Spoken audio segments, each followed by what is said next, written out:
स्वागत है आपका अपनी तैयारी में। आज की जो वर्कशीट है कक्षा 10वीं के विज्ञान विषय की 22 तारीख 22/9/2021 का जो टॉपिक है कार्बन एवं उसके यौगिक, कार्बन में आबंधन, सहसंयोजी बंध एवं कार्बन के सर्वतोमुखी प्रकृति, इसके बारे में हम आंसर्स देखेंगे। तो चलिए शुरू करते हैं। क्वेश्चन नंबर पहला आपकी स्क्रीन पर यह रहा, सहसंयोजी आबंध वाले यौगिक के क्वथनांक एवं गलनांक कम क्यों होते हैं। तो इसका आंसर ये है आपकी स्क्रीन पर, जो सहसंयोजी यौगिक के गलनांक एवं क्वथनांक कम होते हैं क्योंकि इनके बीच अंतरा आणविक जो बल होता है वो बहुत कम होता है।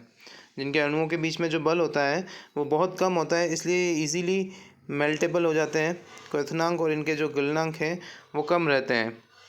आई होप ये आपको क्लियर हो गया होगा। चलिए दूसरा क्वेश्चन देखते हैं। ग्रेफाइट और हीरा दोनों कार्बन के अपरूप है, फिर भी ग्रेफाइट विद्युत का चालक है जबकि हीरा विद्युत का कुचालक है, क्यों? तो ये हमें देखना है। तो इसका आंसर हमारे पास में ये रहा हमारी स्क्रीन पर।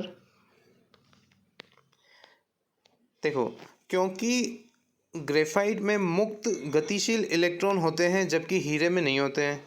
ग्रेफाइट के अंदर क्या होता है कि इलेक्ट्रॉन जो होते हैं वो फ्री इलेक्ट्रॉन्स अवेलेबल होते हैं, तो वो इलेक्ट्रॉन्स क्या करते हैं, मूव करते हैं, एक जगह से दूसरी जगह पर स्थानांतरित होते हैं। तो इसलिए इसमें जो है करंट या विद्युत का ये चालक कहलाता है। और जो हीरा होता है उसमें सारे जो है इलेक्ट्रॉन्स बंधे हुए होते हैं, तो वो फ्री नहीं हो पाते हैं और वो गतिमान नहीं हो पाते हैं, इस वजह से वो विद्युत का कुचालक कहलाता है। आई होप ये आपको क्लियर हो गया होगा। ये आंसर आप उतार लीजिए अपनी स्क्रीन पे से देख करके। चलिए बढ़ते हैं दूसरा क्वेश्चन होने के बाद में। तीसरा क्वेश्चन हमारे पास में स्क्रीन पर है, संकलन से क्या तात्पर्य है। आपको संकलन से क्या समझ में आता है इसके बारे में हमें लिखना है। तो संकलन जो है श्रृंखलन क्या है, कार्बन में अन्य परमाणुओं के साथ सहसंयोजक बंध द्वारा जुड़कर लंबी श्रृंखला या वलय बनाने की प्रवृत्ति होती है। अब जो कार्बन होता है वो एक साथ जुड़ के ऐसा वलय भी बना सकता है या एक साथ श्रृंखला में जुड़ जाता है, लाइन टू लाइन ऐसे कार्बन कार्बन कार्बन ऐसे जुड़ जाते हैं। तो इस प्रवृत्ति को हम क्या कहते हैं, श्रृंखलन कहते हैं। सी बंध अधिक प्रबल होने के कारण ऐसा होता है। जो कार्बन से कार्बन वाला जो बंध होता है वो बहुत प्रबल होता है, इस वजह से श्रृंखलन पॉसिबल हो सकता है। आई होप ये क्लियर हो गया होगा आपको थर्ड क्वेश्चन का आंसर। चलिए बढ़ते हैं अगले क्वेश्चन की तरफ।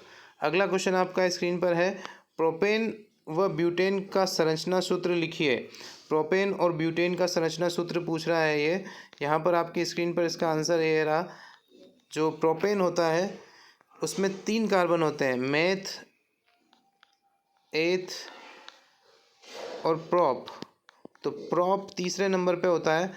तो प्रोपेन जो होता है उसके अंदर 3 कार्बन होते हैं, मैथ में 1 कार्बन होता है, एथ में 2 कार्बन होता है, प्रोप में 3 कार्बन होता है। तो 3 कार्बन आपस में भी जुड़े होते हैं और उसके बाकी के जो बंध बचे हुए होते हैं उनसे हाइड्रोजन जुड़ा हुआ होता है। तो एक कार्बन के पास में 4 बंध होते हैं, तो 1 2 3 4, एक बंध तो उसने कार्बन से जोड़ने के लिए ले लिया, बाकी के बचे हुए 3 जो बंध है वो आपके हाइड्रोजन जुड़ेंगे। बीच वाला जो कार्बन होता है उसमें 2 बंध तो आपके कार्बन से जुड़ने के लिए हो जाते हैं और 2 बचे हुए जो है वो हाइड्रोजन से जुड़ते हैं, और तीसरा वापस जो है उसमें 3 हाइड्रोजन जुड़ जाते हैं।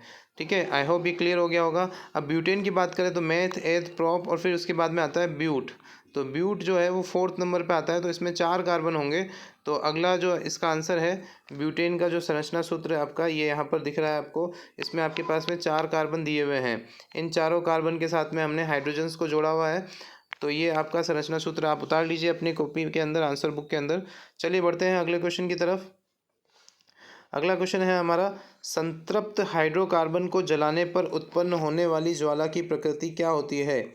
जो भी हमारा संतृप्त हाइड्रोकार्बन है उसको जलाने पर जो ज्वाला उत्पन्न होती है उसकी प्रकृति कैसी होती है।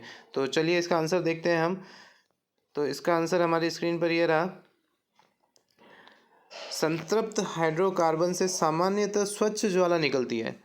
ठीक है, जबकि असंतृप्त से क्या होगा, अधिक काले धुएं वाली पीली ज्वाला निकलेगी। आई होप ये आपको क्लियर हो गया। ठीक है, तो ज्वाला का जो रूप होता है वो कौन सा होता है, स्वच्छ होता है।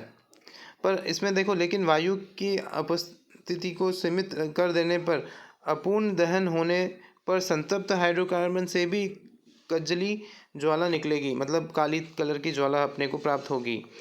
आई होप ये आपको क्लियर हो गया होगा। तो ज्वाला की जो रूप होता है वो कौन सा होता है? स्वच्छ होता है, लेकिन वायु की आपूर्ति में, मतलब वायु कम है हमारा तो अपूर्ण दहन होगा, और अपूर्ण दहन होने से क्या होता है? संतृप्त हाइड्रोकार्बन से भी कौन सी ज्वाला निकलेगी? कज्जली ज्वाला निकलेगी। ये दोनों आपके आंसर इसमें क्लियर हो गए। तो आप लोगों को अगर ये वीडियो पसंद आया है तो उसको लाइक ज़रूर कर दीजिएगा, और अगर आपने चैनल को सब्सक्राइब नहीं किया है तो चैनल को सब्सक्राइब कर लीजिए, ताकि इसी तरीके से आपको वीडियोज़ मिल जाएँ जिसमें आपके वर्कशीट के आंसर आपको जल्द से जल्द मैं प्रोवाइड कर सकूँ। Thank you. विजिट अपनी तैयारी अगेन।